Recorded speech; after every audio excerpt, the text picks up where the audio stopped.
किरात याकथुम चुङलुङ दक्षिण कोरियाको आयोजनामा गत 2011 साल डिसेम्बर 18 तारिकको दिन सियोलको तुङदेवनी स्थित चुङ्गु खुङमिन हेगानमा चासोक तङनाम यिल्ले सम्बत 5071 भव्यताका साथ सम्पन्न भएको थियो। चासोक तङनाम कार्यक्रम लिम्बू जातिहरूको संस्कृति अनुसार सेवा सावा नरेन्द्र वनेमले चासोक पूजा गरी सुरुवात गरिएको थियो।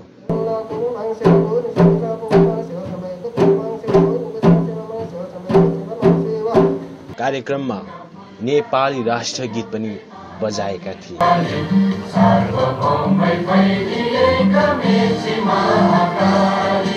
कार्यक्रममा कोरियाका लागि नेपाली राजदूत कमल प्रसाद कोइराला लगायत विभिन्न जातीय संघ संस्थाका पदाधिकारीहरूले शुभकामना व्यक्त गरेका थिए। म नेपालमा संघीयता होस् भन्ने चाहन्छु। संघीयताले मुलुक बिग्रिँदैन, मुलुक उन्नति गर्छ। चासोक तङनाम 2011 को निमन्त्रणालाई स्वीकारेर यहाँहरूले उपस्थित जनाइदिनु भएकोमा म सम्पूर्ण महानुभावहरूप्रति हार्दिक धन्यवाद ज्ञापन गर्न चाहन्छु। सो कार्यक्रमको ओपनिङ लिम्बू जातिहरूको च्याब्रुङ नृत्यबाट सुरु गरिएको थियो।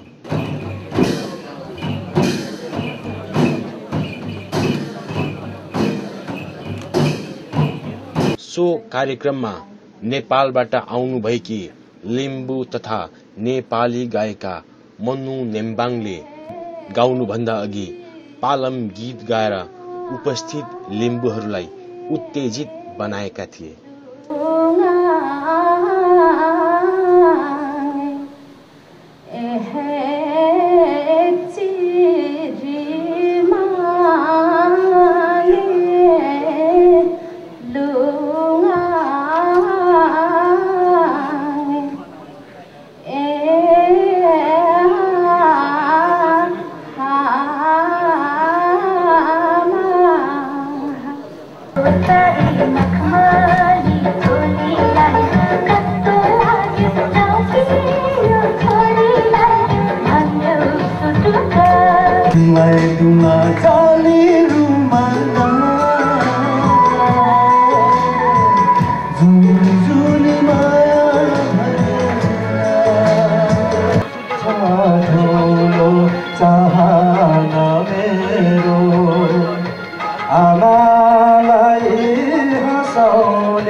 नेपालबाट आउनुभएकी गायिका मनु नेम्बाङले किराँत याक्थुङ चुम्लुङ दक्षिण कोरियाका पदाधिकारीहरूलाई नेपालबाटै ल्याएर आएका दोसल्ला तथा टोपी ओढाई सम्मान गरेका थिए।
सोही कार्यक्रममा किराँत राई यायोखा परिवार दक्षिण कोरियाले चण्डी नाच पनि प्रदर्शन गरेका थिए।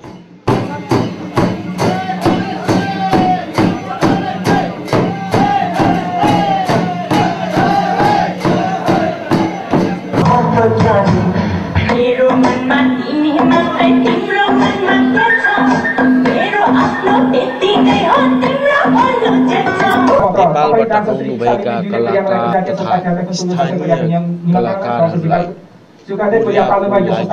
नेपाली राजदूत कमल प्रसाद कोइरालाले प्रशंसा तथा सम्मान पत्र प्रदान गर्नुभएको थियो।